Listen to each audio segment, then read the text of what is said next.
Storya ng pag-ibig na wagas. Storya ng pagtataksil at pang-aahas. May ginawang panakip butas. May happy ending ang wakas. Damdaming malambot at matigas. Sa live drama, pwede nang ilabas. Tutulo na at tatagas ang mga katas ng nakalipas. Katas ng nakalipas.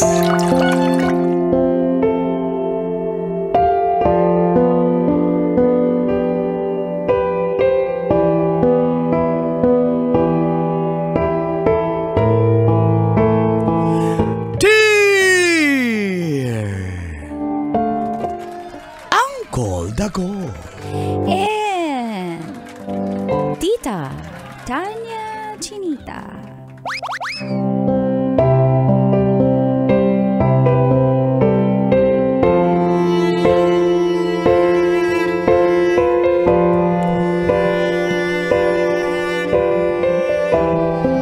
Nangingialam ang mga magulang ko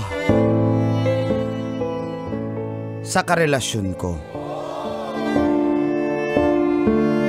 Feel good morning po, Col and Teats, at sa mga suking tagapakinig ng programang Mga katas na nakalipas. Agoy kalami.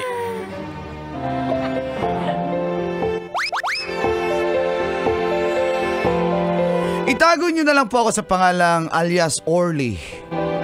Wala po sa Pasig City. Hi, Orly! Hi!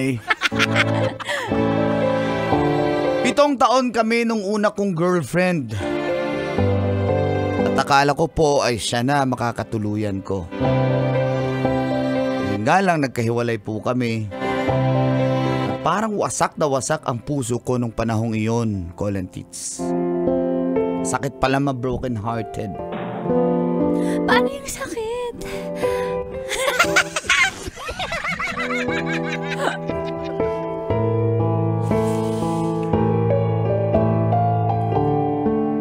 Matagal po ako naka-recover, halos 1 taon. Buti na lang, nag-attend ako sa birthday party ng kaibigan ko. At doon ko nakilala si Munet. Siya po ang promo girl ng alak nung time na yun. Tagay ako ng tagay hanggang sa chinika-chika ko na siya. Dahil nga sa kalasingan ko, naging kursunada po ako sa kanya. Napag-alaman ko po na isa siyang single mom, pero hindi po halata. Sexy, maganda. Hindi naman po ako mayaman, pero may trabaho lang. Niligawan ko po si Munet, Colin Tits. Tapos lang ilang buwan ay naging kami. Napakabait po niya at tanggap ko po ang kanyang anak. Naka 4 months na kami sa aming relasyon at nalaman po ito ng aking mga magulang at doon na nagsimulang tumagas Ang mga katas ng aking nakalipas.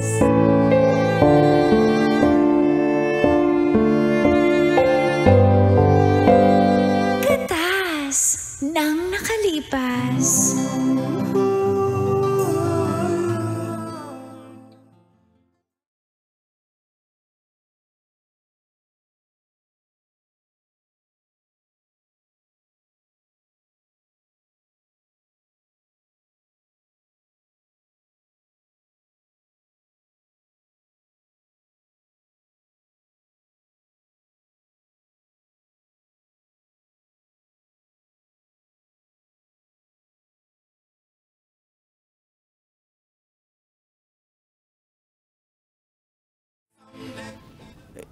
Tay, mahal ko po si Munet.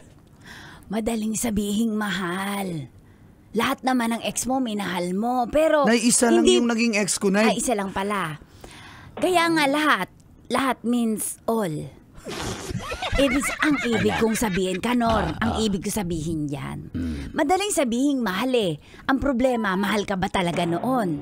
Oo nga ate, nakita ko yung babaeng yun. Oh, anong judgment Hindi seryoso mo? itsura nun, Diyos ko. Paano ba nalalaman? Single mom pa. Ako mga single mom, mga players din yan. Oo, alam niyan makipaglaro, yung mga single. Kasi marami Alam mo, darling. Wait lang, ini-interrupt mo ko lagi. Sorry, darling. Marami ng karanasan yan. At hindi malayong ikaw ay paglalaroan lang yan. Diba? Sakto! Ikaw may naging ex ka bang single mom? Hala. Darling. Yung cashier sa 7-Eleven, di ba? Single mom yun. Bakit lagi kang napunta sa 7-Eleven, mainit? Nagwo-walking ako, darling. Ha? Nagwo-walking. Ang init. Nag-walking? Nag-walking ako. Oh. Kahit meron naman tayong soft drinks dito. Kumpleto naman dito, pero pala punta ka doon. Anong pinupunta mo sa 7-Eleven?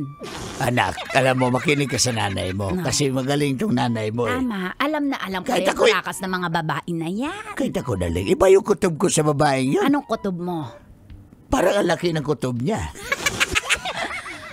Ma. Orly, makinig kang mabuti. Ilang buwan ba kayo niyan? 4 months. Tignan mo, darling. Bago-bago pa lang. Gusto ko po siya. Mahal Sigurado ko po si Monet. Sigurado po ako.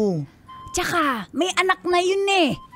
Buy one, take one ka. Ano ka ba? You deserve a single, tita. Single tita. Sige, payag kami. Tingnan mo. May naging single akong jowa. 7 years. Naging kami ba? Ba't Hindi. ganyan ka Pinagpalit din ako na Ba't ganyan ka sumagot sa amin? Oo nga. Palasagot ka na sa amin. Palasagot ka ha? Kami yung magulang. Ilang taon na ba yan si Monet? Mga magti-30 na Aba, rin. sumasagot na tong batang to. Tinatanong niyo po ako eh. Ano, sumasagot talaga. Sumasagot ka ha?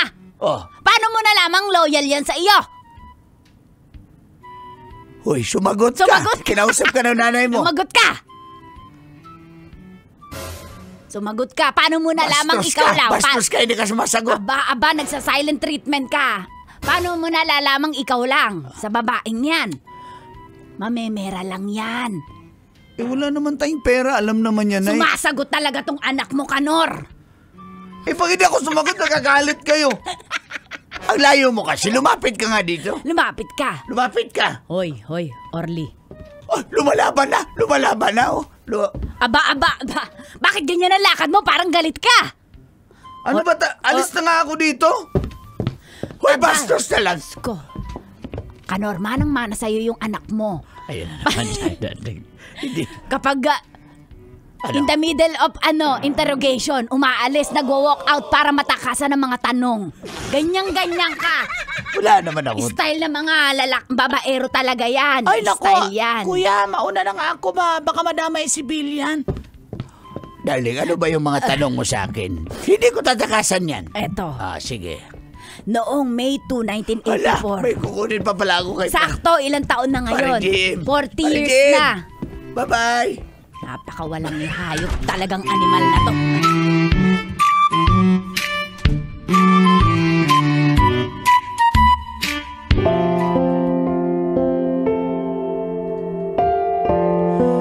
Mahal ko po si Monet Colantich.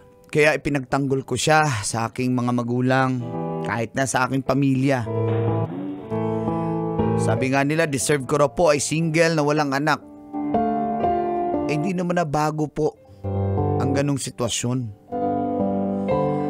Modern na po tayo ngayon.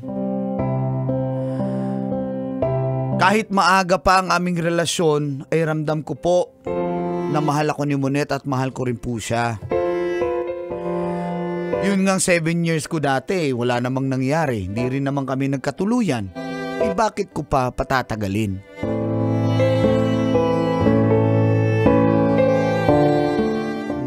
Tama na ako na umiyak.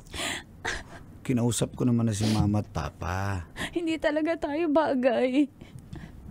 Hindi tayo bagay kasi tinan mo, single mom lang ako. Huwag ka nga ganyan. Ano naman lang yun kung tingnan single mo, mom ka. yung buong pamilya. Mas mukha pa nga may anak yung dalaga sa iyo eh. Talaga? Pero ayaw sa akin ng mga magulang mo. Ayoko makagulo sa pamilya nyo. Huwag mong awayin yung mga magulang mo para sa akin.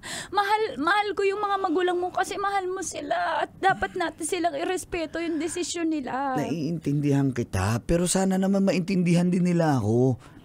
Nagmahal ako for 7 years. Wala namang nangyari dun sa Pasko. Alam mo yung kwento na yan. Wasak na wasak yung pagkatao ko. Ikaw yung sumalo nung nakita kita sa birthday party, yung pinapainom-inom mo ako dun. Kate naman. Parang kang anghel nun. Ikaw yung guardian angel ko nung panahong yun. Monet. Orly, mahal kita kaya lang parang against all odds yung relasyon natin. Mahirap Alam mo na.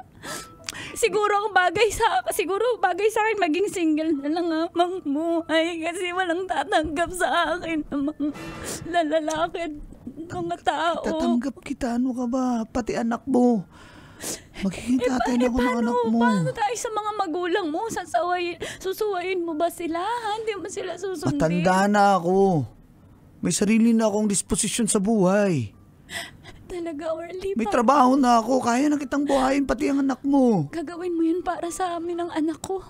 Monet. Anak natin. Anak natin.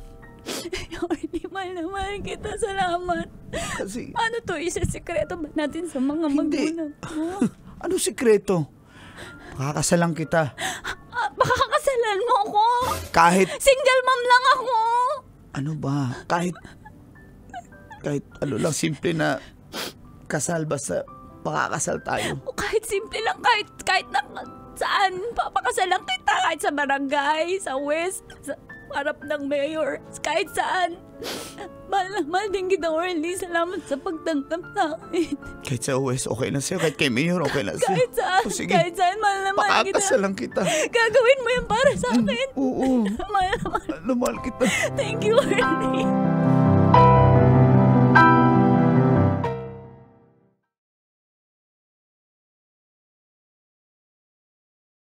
Nagdalawang isip nung panahong yon, Kolantits. Gusto kong patunayan kay Monet na mahal ko siya, pati ang anak niya. Kaya pinakasalan ko agad siya. By the power vested in me! Palakpak kayo. Yak, may cellphone. Hindi, wala siya. Mayor, nagulat pa kami, Mayor.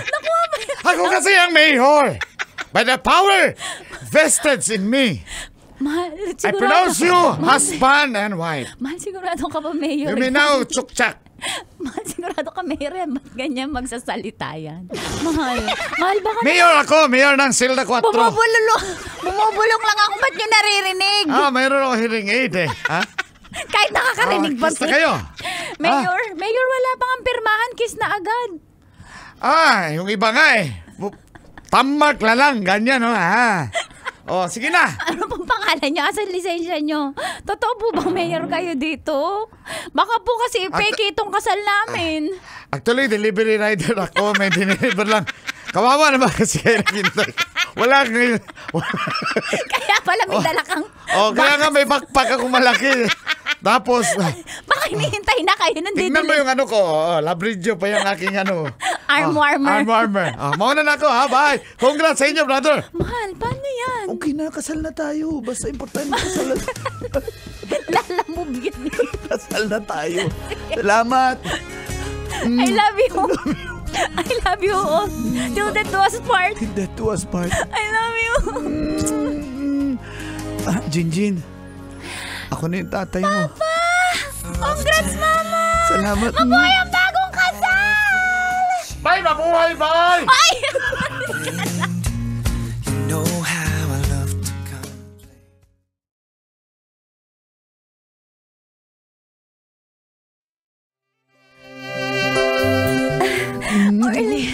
Orly, heto na. Wala nang pipigil sa atin. Kasal na tayo. Ngayon, respeto kita nun kasi nga, di pa tayo kasal, pero ngayon kasal na tayo. Hindi na kita respetuhin. Bakit? Papastusin mo na ako. Oo, mapastusin kita. Naririnig ko po lahat. Jinjin, maglaro lang kayo dyan ng kalaro mo, ha? Jinjin. Mama, bago po kayo magtuloy-tuloy sa sa ginagawa nyo ni Papa Orly. Pengi po ng pambiling ice candy. Kami ni Jan. Ito po yung bago kong papa. Hello po. Ikaw pala yung bagong papa? Ba't iba yung boses ko? May sipon po kasi ako. Sino ba yung kaibigan mo? Ito po si Jan. Ako po si Jan. Tito Papa Orly, baka boxer short ka lang. Opo, bakat na bakat. Wow, sana all may Medyas po yan? Medyas? Baka pinasuka ng medyas. Jan, alam mo ba, hindi lahat may bumabakat kaya laki si Mama. Hala, baka it's yan. It's yata. Sige na, palisin mo na, bigyan mo ng pera para Jinjin, makalis eto na pambili ice candy. Doon muna kayo ni Jan ha. Sige. Okay po, Mama. Ay, naku, ang kulit ng mga batang yan. Ingat kayo, ha? Bukas na lang kaya natin ituloy yung honeymoon natin. Bukas, dito na tayo. Ano ka ba? Hindi ko ulit na. Orly. Monet. Orly. Nanguhuli ka ng lamok dyan. Maraming lamok. Ha? Hindi. Gusto kitang napalo. Ay!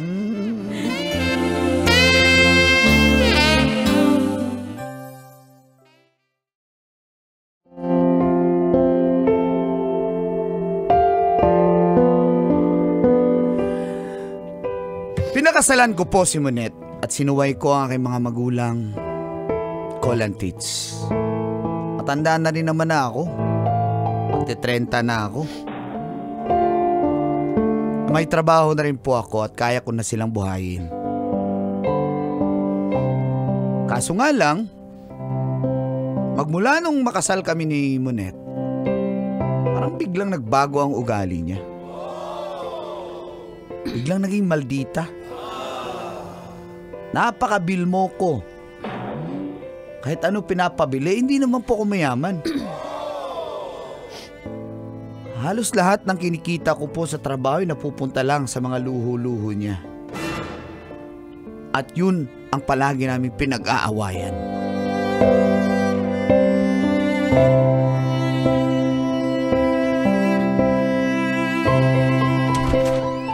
Pag di ka nagpakabit ng aircon, aalis talaga ako dito. Ang init-init. Aircon. 46 Oh, ang heat index dito sa Maynila. Ano? Gusto mo ng aircon? Kami ni Gusto mo ng aircon? Kami ni Jinjin naiinitan na ha. Napipikon na ako ha.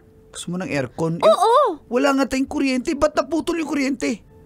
Di ba sabi ko bayaran mo? Dumating kasi yung Lazada ko eh. Bumili ako ng mga bagong appliances, isang microwave oven. Tapos bumili ako bagong rice cooker. Gusto mo lagi ako magbantay ng kaldero kung maiinin na yung sinaing? Rice cooker. Bumili din ako ng plancha. Wala kang plancha. Inuna mo yung mga appliances. So, paano gagana yan? Wala tayong kuryente. Iniisip mo ba yun, Monet? Iniisip mo ba yon ha? Ako yung papagurin mo, magbayad ka ng kuryente. Ano ang liit kasi ng budget na binibigay mo sa akin? Grabe ka naman. Alam mo naman yung trabaho ko, kung ano na yung trabaho ko, yun na yung sweldo ko, binibigay ko lahat sa'yo. Halos alawas ko pamasahe lang. Dumidiskarte na ako ng Sino may kasalanan? Pwede ka naman magkatrabaho ng mga dalawa. Sumideline ka naman. Anong kontento ka na dyan sa isang trabaho? Ha? Ang init-init dito sa bahay. Kami yung naiiwan dito ng anak ko. Sabi mo, gagawin mo lahat. Nung bago tayo ikasal, nung nakuha mo na ako, wala ka nang ginagawang effort. Ha? Grabe ka magsalita. Anong walang effort? Ano effort? To? Bahay na walang kuryente? Ha? Kesa naman may kuryente. Pinabayaran ko sa'yo, anong ginawa mo? Magkano lang ba yung kuryente? 1.5 lang naman. Hiyang-hiya naman ako sa kuryente. 1.5. Tignan mo CR. Ang panghi. Siyempre. Amoy anso. Walang buhos. Walang tubig. Ano nangyari?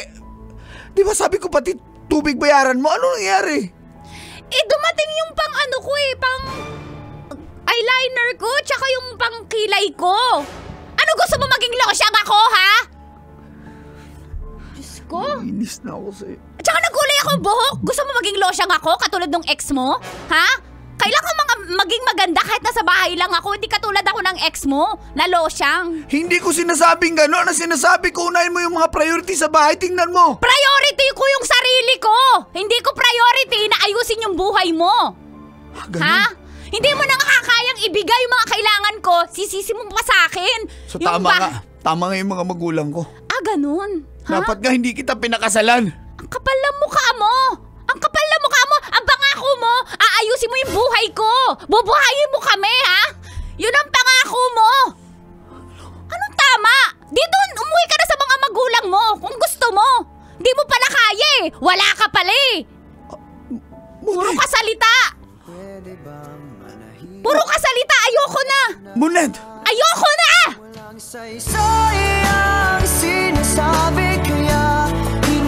Kailangan pa bang i-memorize yan? Love Radio. Basic!